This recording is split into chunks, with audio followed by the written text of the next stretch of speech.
السلام علیکم ورحمۃ اللہ وبرکاتہ۔ راہ علم و عمل کے ناظرین اکرام، نبی علیہ الصلوۃ والسلام کا ارشاد ہے کہ جو شخص اس دعا کو صبح کے وقت 3 مرتبہ پڑھ لے اسے شام تک، اور جو شخص شام کے وقت اس دعا کو 3 مرتبہ پڑھ لے اسے صبح تک کسی شے سے تکلیف نہیں پہنچے گی۔ اللہ سبحانہ و تعالیٰ ہر اچانک آنے والی مصیبت سے، پریشانی سے اس کی حفاظت فرمائیں گے۔ اگر آپ سفر میں ہیں تو انشاءاللہ تعالیٰ اگر آپ نے صبح کے وقت یہ دعا پڑھ لی تو اللہ تعالیٰ ایکسیڈنٹ سے اور دیگر مسائل سے، مصیبتوں سے آپ کی حفاظت فرمائیں گے۔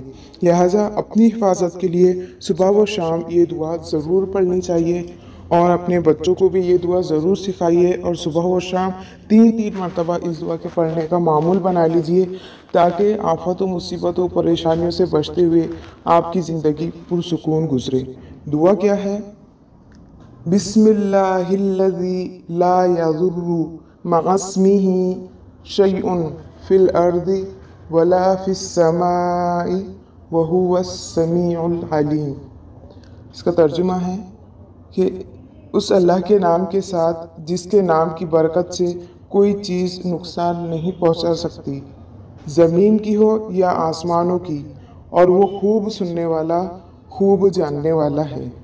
اللہ سبحانہ و تعالیٰ ہم سب کی مصیبتوں سے، پریشانیوں سے حفاظت فرمائے، اور اس دعا پر عمل کرنے کی توفیق نصیب فرمائے۔ آمین۔ السلام علیکم۔